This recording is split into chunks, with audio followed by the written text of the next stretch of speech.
Good afternoon. Welcome to everyone who's joining us from the warm Johannesburg weather, blessed with beautiful weather. My name is Dan Mukosa. I'm one of the partners in Biotechnologies Africa. I head the Management Consultants division. Good day, everyone. Thanks for joining. My name is Toela, and I am the co-founder and CEO of Bytech. And Bytech is a digital transformation services company.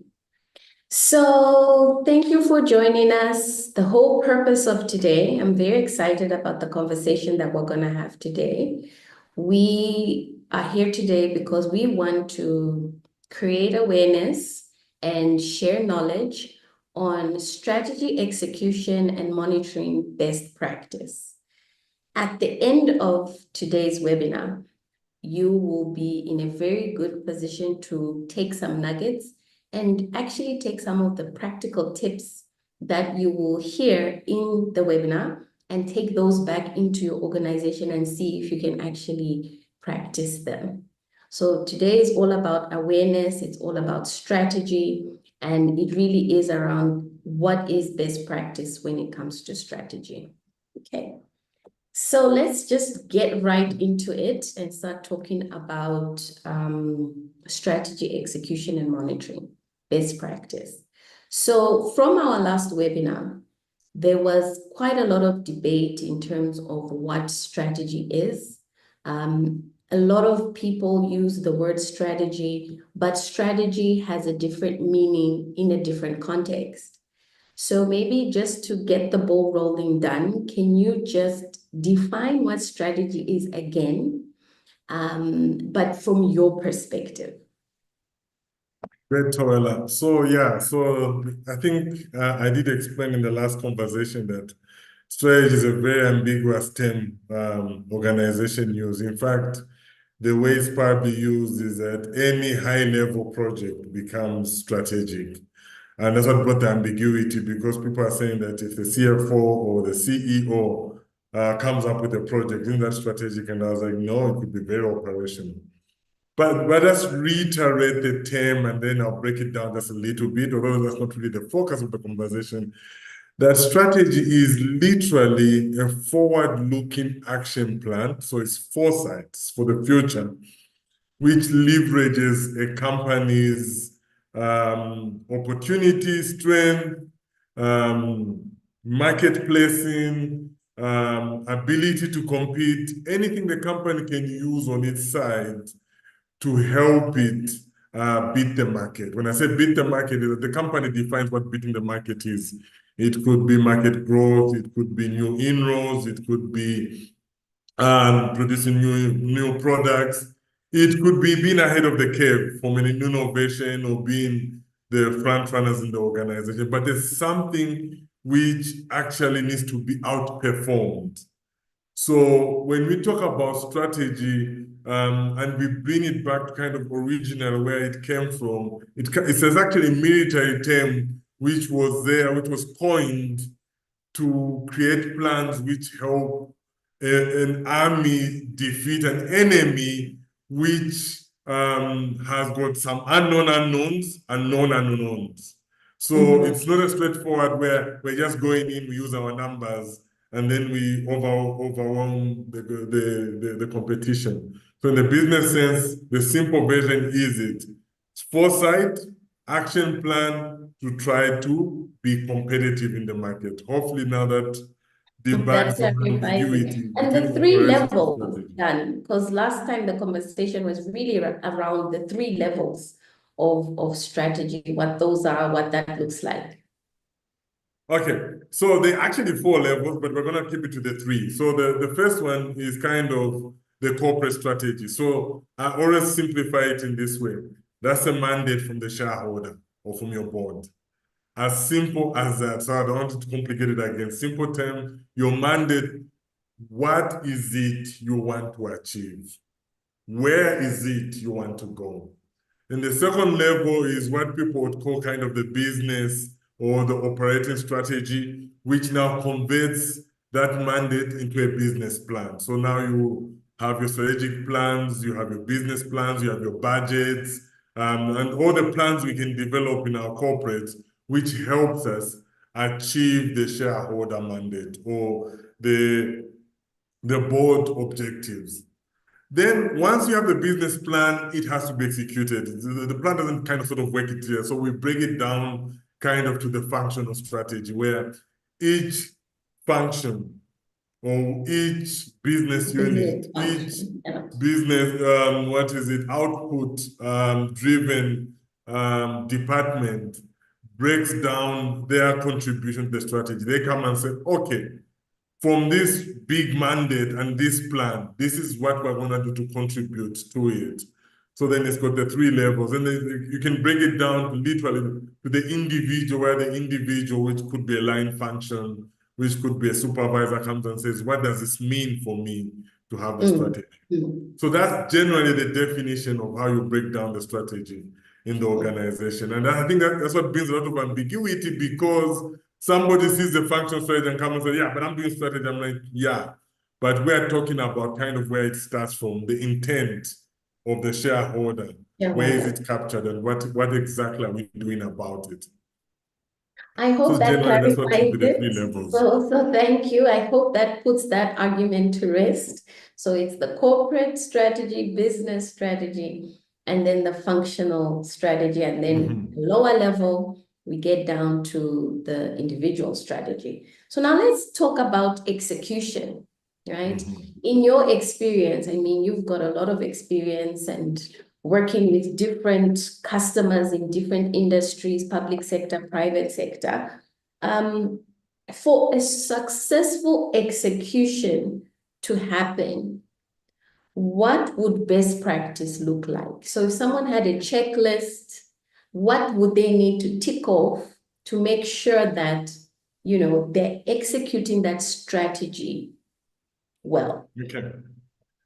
So last time we bucketed it into 3 buckets, but now that you've mentioned checklists, let me create a checklist. I think the checklist has got 6 parts to it for best practice in strategy execution. The first one is a governance. So if you tick box as a governance part, meaning what are the rules of engagement? How is this strategy going to be driven? How is it going to be tracked? How is it going to be measured? Generally, if you're going to implement a strategy and you don't have business cases behind the initiative already, that will be a challenge, because the intent of the shareholder is completely lost. We need to understand, we need to differentiate that the operations mandate is to keep production, keep availability, keep the cash flow ticking. Yeah, keep the shareholder mandate is bring new, grow new, change to new. So that becomes very ambiguous. And if you don't have the boundaries around it, you struggle to actually execute it. In fact, what's going to happen is no one tracks, no one monitors. End of the year, the shareholder report, you probably do a strategic review, and then the line function will go and try to say, what did we do, what did we achieve, and try to make themselves look good. And that's it. So there's no proactivity. There's no early warnings. There is no deliberate escalations for failure to implement the strategy, or even successes, celebrating successes. That's the first element on the checklist. The second one is resource allocation. Governance. So you would say having good governance. Yes. So having a governance structure framework. If you really care enough about strategy, then you treat it the way you treat your operations business. You pretty much have everything you have around it to execute it. I think the second thing why they actually fails, and this is generally a big problem specifically for small to medium companies. I mean, we've done strategy from small to medium to multinationals, is allocation of resources. I reiterated last time to say usually there's a number I've been using since I've been doing strategy in 20 years, since 2011, of 70-30, which I learned from McKinsey, where 70% of effort and costs should go to operations, 30% is literally minimum should be to your strategy, so to your innovation. So that would be a best practice. That would be best practice. In fact, when we go in and we're helping companies doing strategic reviews, the first thing I check is the resource allocation or the time allocation or the budget allocation. And I'm like, but you're not doing anything with your strategy. This cannot be what the company relies to survive on in the next 2-3 years if we have got disruptors. So, I mean, we now live in this VUCA environment where things change continuously. And if this is our... define VUCA, then you're just using these acronyms. No, some people might... let's leave the VUCA. We are living in an environment where things just change instantly. Yeah. There's disruption which is coming left, right, and center. I don't think there's an industry right now which is not being disrupted, and the disruptor is not even seen upfront, is not even known. I mean, we did a strategy a couple of years ago before COVID for a telco, and the strategy was literally centered around competing in the financial sector, literally as a fintech, and to compete with banks. And that was something we were trying to drive. I don't know if 2-3 years before, prior to that, banks saw that telcos would be one of their biggest competitors. Obviously, the enabler of the technology in it. So when we talk about the VUCA, without really going to the description of the word, because I don't want it to be the focus, is we're talking about a very volatile, I guess, uncertain, complex, and ambiguous environment. Thank you. That didn't hurt. Yeah, so what the else? resource allocation generally fails. In fact, one of the most successful strategy execution I've observed was from a medium to large company. It was actually trying to grow from 200 to about a billion rands. Was the CEO actually gave 70-80% of his time on the strategy. That was actually unbelievable because it ran ideal. And in probably 2-3 years, they didn't get to their billion. They're supposed to get to a billion. They were very ambitious. They were wanting to grow 5 times in 2 years, but they managed to get like 640 million rands. But that was because the CEO, and I know when they watch this, they'll probably know who I'm talking about, because I would say this is really a masterclass on how well is it actually done. And one of the days we should actually bring them to talk to it, because I'd actually printed the strategy and put it in their diary, and their normal day-to-day when they open their laptop was the key activities in the strategy. And that was really just brilliant. So resource, to just go it. The second thing. The third thing I would really come and say is tracking and monitoring. Yeah, strategic review is not tracking and monitoring. It's probably just a review as it is. Is nothing, what you can't measure, what you can't track and monitor, you can't really control. And we need to also understand, bring down the governance, is that when companies create these performance appraisals for employees, for departments, so this is your contract and what you're going to perform for your bonus and stuff, it's 99.99% operations. So guess what I'm going to do? I'm going to focus on operations, and I'm going to track the operations to show that I'm doing good, so that it actually looks like I'm really great. No one is tracking. If you don't even have resources allocated, actually, resources means people.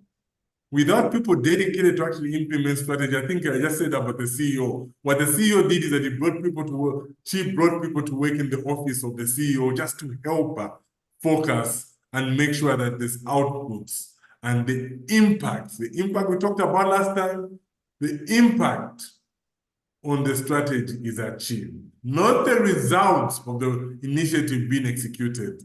That is a guarantee, but the impact. The allocation of people. So if you don't have people, you're not going to track, you're not going to monitor. And if you don't even have the two, it means you don't even know, you're actually driving blindly. So that would be the third thing where strategies fail because they actually don't need them. Fourth thing, talking about people, is change management. Strategy requires 3 things to happen: a culture change, a behavior change, a performance change. And people don't really look at it that way. So the people side of change doesn't happen. The communication, I call it the three eyes of leadership. Something which I was told, I said the 3 eyes always fail: information, interaction, involvement. Doesn't happen. Can you imagine now if the CEO is spending 70% of their time doing strategy? Everyone is informed about it. Everyone is involved. And everyone is interacting around the strategy, but even contributing. But it actually fails. It just doesn't exist.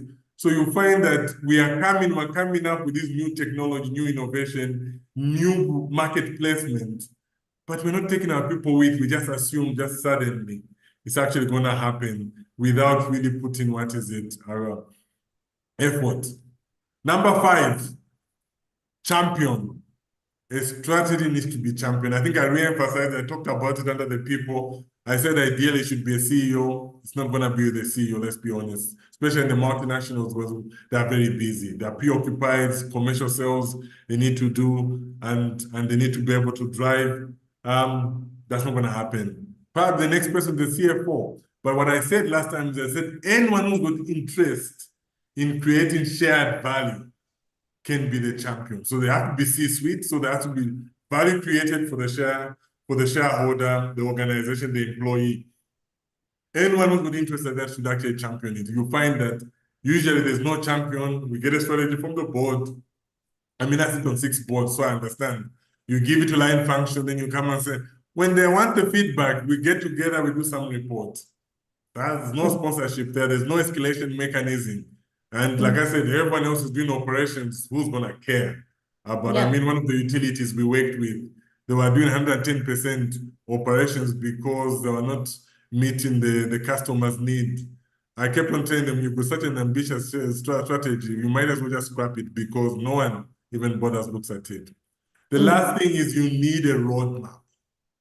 A roadmap, clear steps. Step 1, step 2. It's clear milestones. How do we know that it's working? Which talks to the tracking and monitoring, your dashboarding, your BI should work very well. The milestone gives you, a runway gives you 2 things which usually miss in strategy and people don't measure. How well are you doing with your strategy and how successful are you? The success measures your efficiency in execution and it also measures your productivity in the execution of your strategy. Those, I think, would be the 6 I can think of in my head if you were to create a checklist and come and say, is our strategy execution ticking the boxes? Those 6, I think, would get you there as best practice. So maybe just to wrap up what you just said, maybe just to synthesize what you said, you did start off with governance, saying that you need a good governance structure to put some rules of engagement in place. And then you said it's very important to have that resource allocation, whether it's budget, time, people. You actually emphasized on the people. And then I'll go into change management, having a good change management framework, because there's a lot of new things coming on board. So let's take the people along the journey with our strategy. And then you also spoke about a champion, being sure to have a champion. Then you also said it shouldn't be the CEO to champion it. Maybe the next person would be the CFO, but you did say best practice would be someone who has the interest in actually driving that shareholder value. Shared value, shared, the not just shared shared. value is someone who would make a very good champion, strategy champion. And then you talked about monitoring, using a tool. And I must say, from our last webinar, we ran a poll, and the poll showed that not a lot of people are actually using a tool to help them track and monitor their strategy. So having a tool, having that dashboard will really help you when it comes to execution. So now going on to that, and just also following from the last webinar, I want to talk about tracking and monitoring. So there are 2 things that really came out. It was how best can we do the tracking and monitoring, as well as how can we manage the risk of the strategy not achieving the impact or achieving the return on investment or even achieving that shared value that you spoke about. So can we maybe just I would actually like to hear from the people in the audience. Just drop in the chat. How are you tracking and monitoring? Odan, what was the question we wanted to ask? Look, I mean, to me, it's as simple as that. How do you ensure that you can track and monitor your strategy?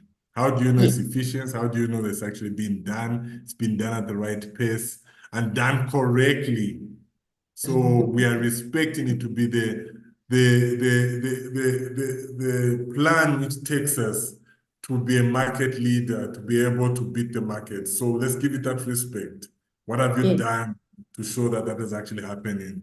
Is it one of those where, look, we just give it a line and then we just figure out what happens, do a review, see, renew it, update it, or whatever it is? Or is it one where we're being deliberate? I think it would be very nice to note.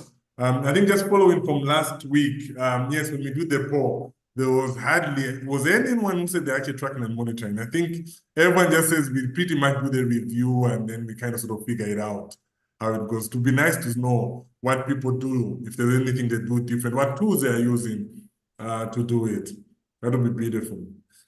But to follow on the conversation, and probably, which is to me the interesting part, is that we said, look, we're going to be having, by the way, for everyone who's actually watching and monitoring, we're going to be having these things, I think, weekly or bi-monthly. I don't know what we decided, but it will be talking and re-emphasizing certain parts of the value chain in the strategy, just really debugging what the strategy execution is. We're not going to talk about strategy development because there's a million consultants who do a brilliant job. We've experienced some brilliant documents sitting in executive drawers, which no one knows. So that, I think we're good there. I think where this probably webinar will focus probably up until the end of the year is kind of from the planning, execution, and kind of consolidation. Benefit realization. What does that look like? Yeah. So anyway, if we go, in your experience, how do you track and monitor, and what would be the best practice? So obviously we've developed a tool called ISO, but let's just talk about kind of what's best practice, right?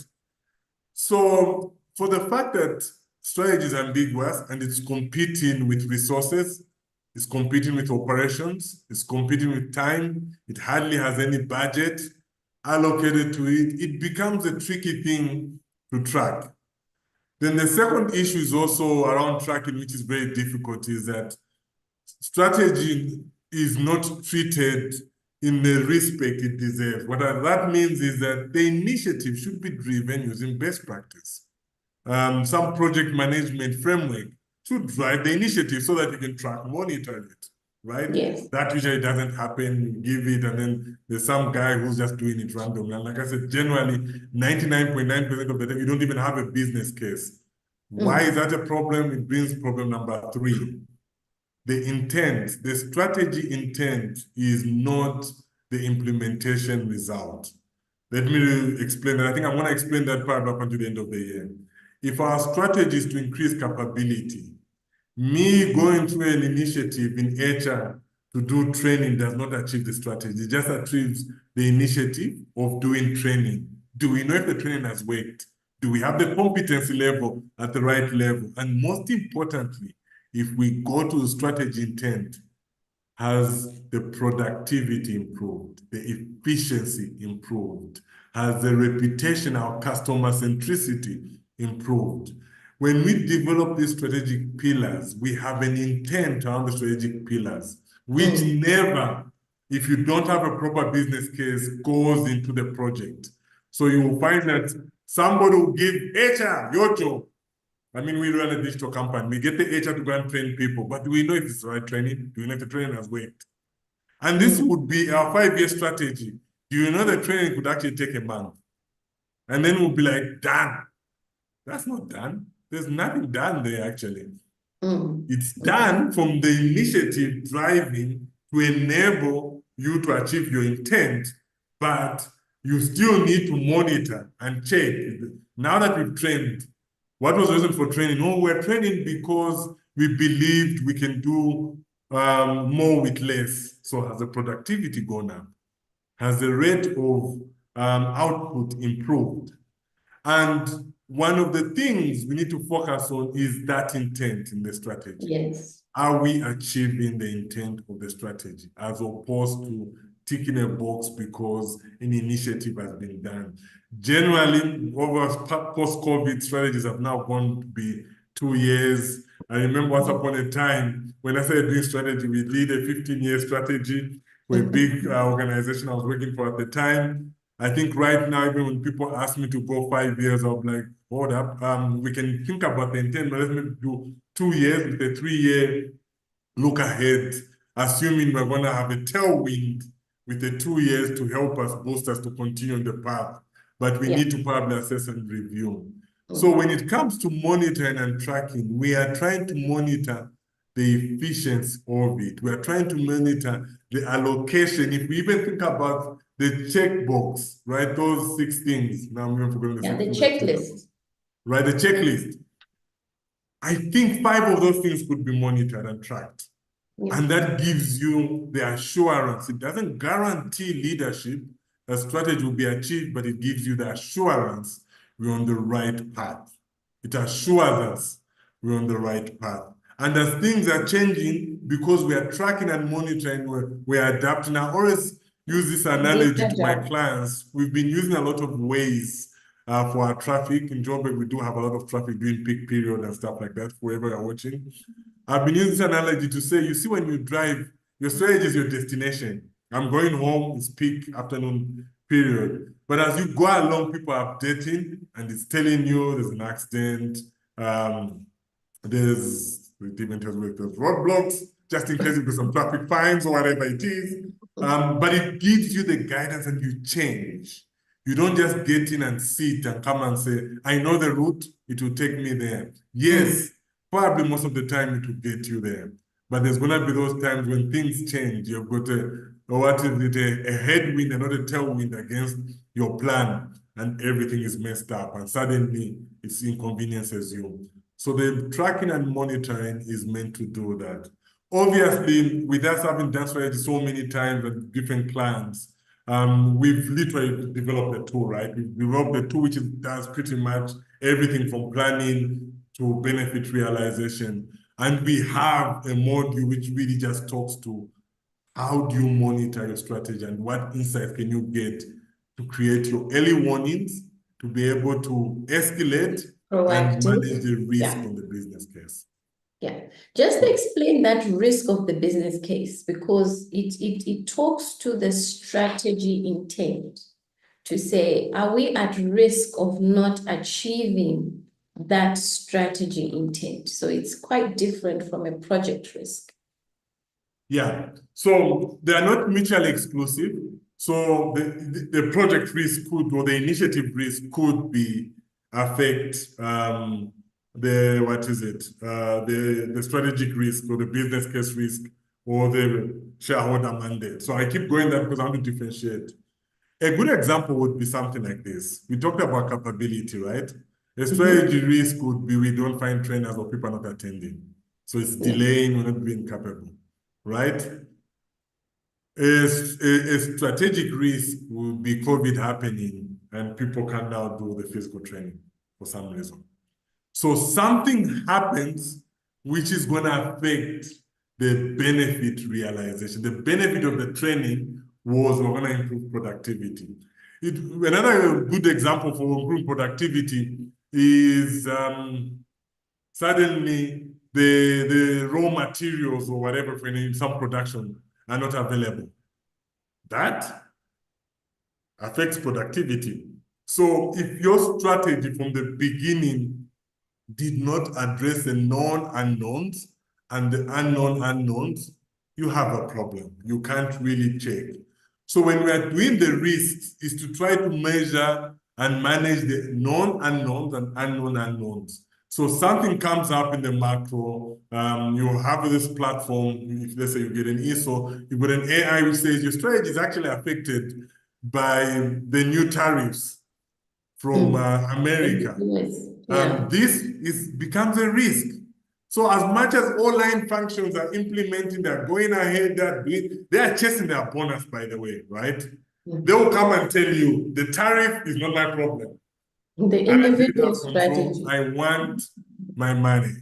Yeah, individual At the end strategy. of the day. Yeah. So one of the things we try to do is look at what are the specific activities which are happening internally and externally, which will affect the benefit to be realized. It could be part of the initiative. Might not be part of the initiative, but we need to track it and monitor it. So by the time we go to a strategic review, all those things are addressed. We're not just saying, oh no, we didn't think about it. Yes, we did, or we foresaw it. Well, now we have AI which can give us early warnings in left, right, and center if we give it enough information to tell us to say, oh, okay, actually, this is something which could affect that strategy. Considering other strategies which have been implemented across the globe, they are affected or were affected by this kind of development. Cool.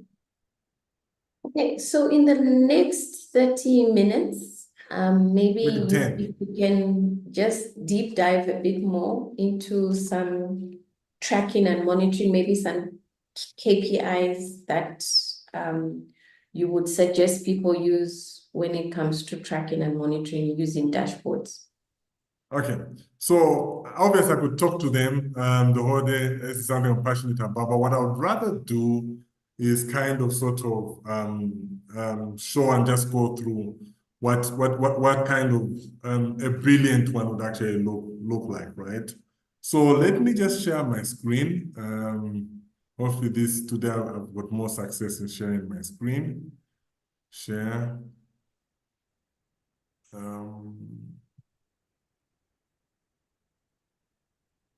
Tell me, Toela, what do you see? Okay, I see a dashboard. Okay, so Before you start, there is a comment in the chat. And the comment is from Puti. And they say from their side, they normally use KPIs for tracking and monitoring. Okay. Do you use any tools, Puti? Maybe you can answer in the chat. Brilliant. So maybe while we're talking, right? So KPI is a given. I think all the strategies I've done and all the reviews have had some KPIs. So if you remember the analogy I used around ways, the destination is always there, right? It's somehow it's always there, it's defined. We know we need to get from A to B. I think the challenge here we're talking about is your strategy working? The different way you can look at it is the term I started using 2-3 years ago with different clients. How efficient is your strategy execution? So is it efficient? So you are executing it somehow. When you give it to line functions, they've got KPIs which are combined with their operations generally, or they create specific KPIs. How does it look like? And that's why, for me, even just demoing, I don't want to focus on KPIs because you will find different KPIs and you can develop, and those consultants who help us develop the strategy documents develop brilliant KPIs. But then so what? Because generally those documents sit. So if I think about strategy, I think, like I said, there's probably a couple of things I want to see myself, right? Or an executive wants to see. So first of all, I need to know where I am at any given point in time. I need to know what commitments are we doing. We talked about resources. I need to know if the governance is actually working for the strategy. I need to know if the progress, and the progress is measured in two ways. How many of the strategy activities are we completing, and what are we achieving when it comes to the impact? So those two measure performances. And then perhaps there's other general company-specific KPIs you could actually measure. I'm gonna give kind of, so we have this platform. Last week we talked about the general executive dashboard. I'm not gonna go through it. It gives you the general information around performances. Today, we're gonna deep dive into one specific module, the strategic impact table. So this is where I'm gonna spend my time, and then we can talk about the impact risk, right?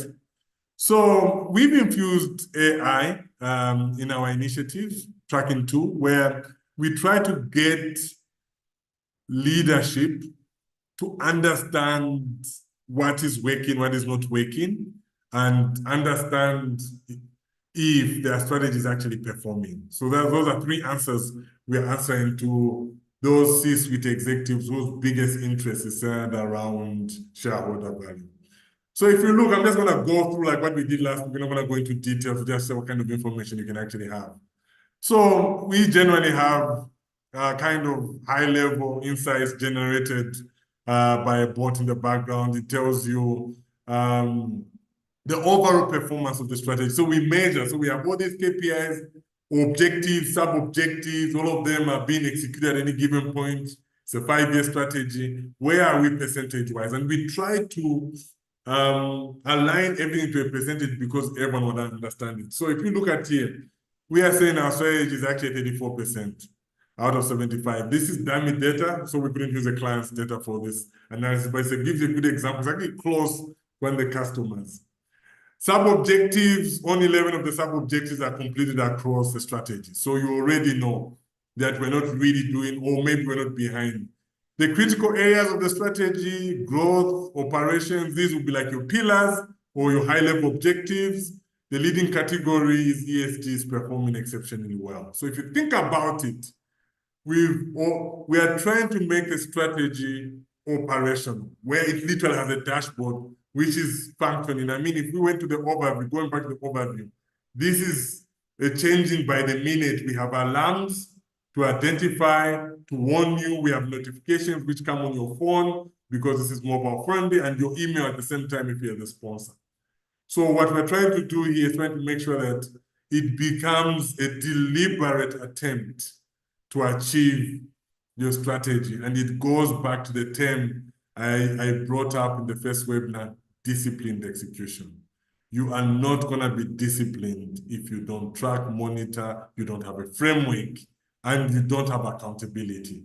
There's no disciplined execution. You're just executing. And discipline means just doing the things we need to do when we need to do them, even when we don't want to do them. So this is one of those things. So we have some overview. We have the key indicators. We have 5 objectives. So strategic pillars, 5 objectives from there, 18 sub-objectives. Overall performance is saying 34%. Depending if you're in the first 6 months of a 5-year strategy, that could be brilliant if that's overall performance. We have some dashboards. Maybe let me put it in dark mode because that doesn't show very nicely. Where we track on a monthly basis. So we're not waiting for a strategic review. By the way, all of this can actually be printed. And then it tells you the performance. You can see the ESG there is sitting very well. Operations excellence, 34, customer centricity, 20%. What does this do to the executives responsible? If they can see this on a monthly, it's even telling them we're not really progressing. What does it do? We even have high-level recommendation based on benchmark on the strategy.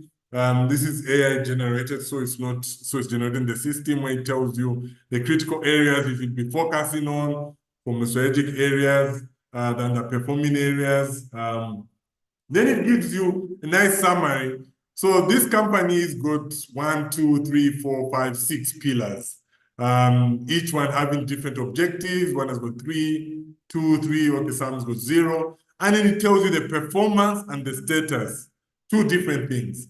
The performance is, are we achieving the intent, the mandate? The status is telling you, we are supposed to have done training. Did we do it on time?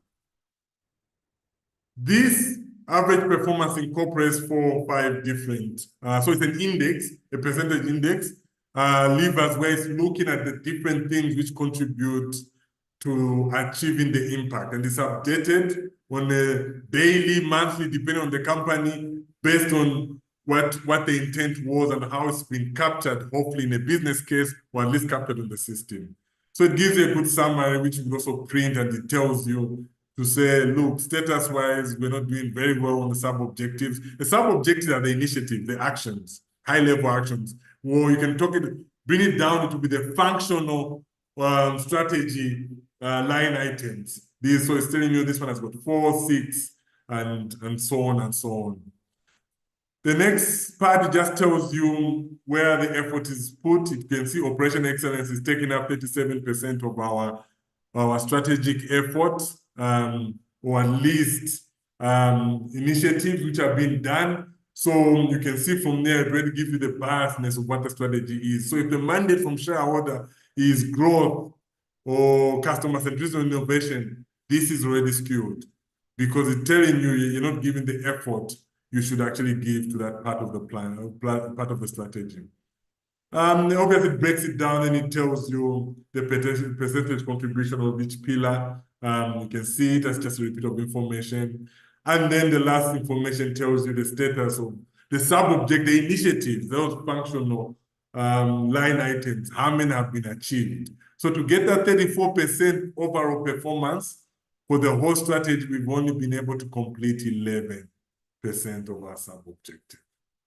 This is a very good indication of how high level it gives you how efficient your execution is.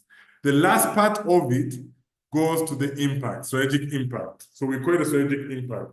Now, this is a risk table. It's not different from any risk. The difference is here, there's probably three differences. Number one, we're not measuring only the risk on the project, we're measuring the risk on the impact. So it can be developed by anyone in the strategy execution team can add a risk at any point, can mitigate it. It's got a workflow, unlike probably normal, strategic impacts, where only the sponsor can sign off a risk on the impact to be mitigated, and the sponsor can also reverse it at any point. They can reverse it if they think the impact was not addressed with the mitigation. They can add a mitigation. They can reject what the core team is doing. The sponsor will be somebody who's driving the initiative. So if it's customer centricity, it could be the customer centricity executive. And it sends early warnings and notifications for any changes which happens, and they can update it. So what you have is the normal risk table. What's the risk? Loss of revenue. So generally, you're not going to have that unless you're in the sales department. But let's say we have an impact which has been raised, which has come up, which could affect loss of revenue in the mobile marketing initiative. We say this medium, we're currently escalating. Depending on the action we put, it determines who's going to be involved, who's going to be notification, and the drumbeat of notification. How often do they get emails and notification? If you sign up to the system, your notifications stay on the notification window on the top there. Let me just move that. There, the notifications come, they're updated daily as things happen. New risk management entry has been created, as you can see that. So it's just telling you and it's telling you to update. Your alarms which come up, you can acknowledge them so they stop coming and it records. So you can come and say, I didn't see the notification. It tells you up front. Once the due date is due, the system sends notification to the sponsor to say the risk has not been mitigated. This means the impact is now going to be an issue. It's no longer a risk, it's materialized, and automatically it will go to escalate and manage or monitoring the risk. Those to me, for now, Toela, will be like, these are the two things we use for monitoring and tracking. I know there's a lot of things, there's the actual initiative, but we'll talk about them later on, and we did touch to them last week. And there's also the overview page, which gives you everything from initiative, strategy, teams, team structures, workflow, compliance to the governance. We have a compliance which tells you how compliant are you to the different steps around strategy execution. So you're not just thumbsucking each step as you go along and changing from A to B. So I'm not sure if there's any comments or questions, Toela, but that to me would kind of be a very good indication of how you can use tools and specifically also AI in developing your reports for strategy. These things are available 24/7. So when you do strategic reviews, you don't need to call 100 people to put this thing for board. They can have their own access, a read access on their mobile, and it sends them a notification. So no one acts ignorant at the strategic review as if they didn't know, they are not aware that the tariff is going to affect, because it will notify them and they will see the notification. Yeah. So just to maybe try and sum up what you've said about tracking and monitoring, is that this actually helps organizations become more transparent, and it actually helps with the visibility, because sometimes in organizations, people tend to over-report or under-report, meaning they over-emphasize or inflate certain numbers, or maybe they hide certain information because, they don't want to get in trouble, for example. So at least when it comes to strategy execution, it's very good for you to have that information visible and at your fingertips. So a best practice would definitely be have a tool that will help increase the visibility as well as the transparency of where you really are when it comes to monitoring your strategy. Then you talked about early warnings, right? So how can we be proactive? So instead of us waiting for, things to happen and being reactive, tracking and monitoring actually helps you make those decisions, take action, call people, what's going on, what's happening. I've seen a trend here. I've received an alarm. So, but it's an early warning. So it gives it to you before it's too late.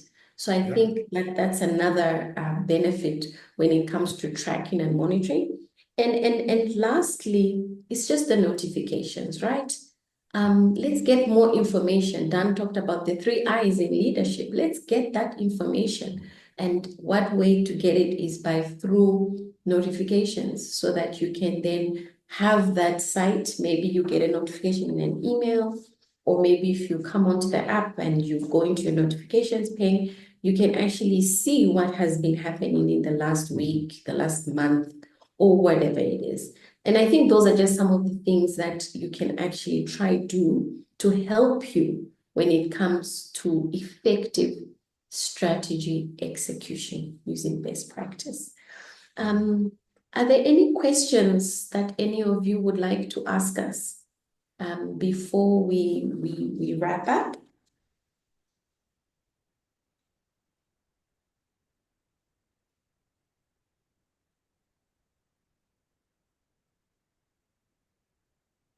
Okay. Nothing to ask. Okay. So just to wrap up, I just want to say, like I said, at the end of this webinar, you'll get practical tips that you can actually take with you and go and try and implement back in your organizations, in your teams, to try and see if you can really improve when it comes to effectively executing and monitoring your strategies. Okay. After the webinar, we will be sending everyone that has attended the webinar a little, we said we want to make you more aware and we want to give you more knowledge. So we will be sharing the ByTech checklist that Dan said there were 6 items on that checklist. We'll be sharing that with you. And for those of you who would like maybe to listen to the webinar afterwards, you will be able to, it will be put up on our YouTube page. If you would like a demo of ESOP, you can contact us. You can contact us and you can book a demo with us. You can find us on LinkedIn. It's Dan Mukosa you can find him as Dan Mukosa on LinkedIn. And myself, I'm Tuela Zulu Mukosa, and you can also find me on LinkedIn. Other than that, I just want to say thank you very much. We're very excited. We want to help people when it comes to just knowing more about strategy and how best you can actually execute it, because I think that's where strategies fail. They normally fail on the execution part. So we just really want to just help organizations really improve on that aspect. Dan, any closing remarks?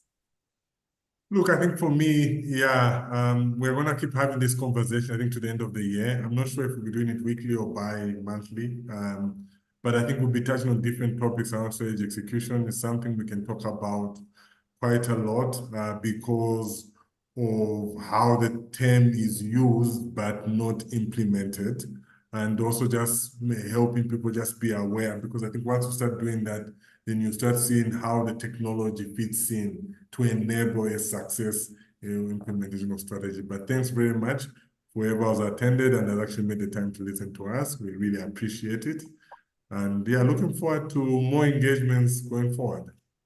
Thanks, everyone. Have a good Thank you. evening. Cheers.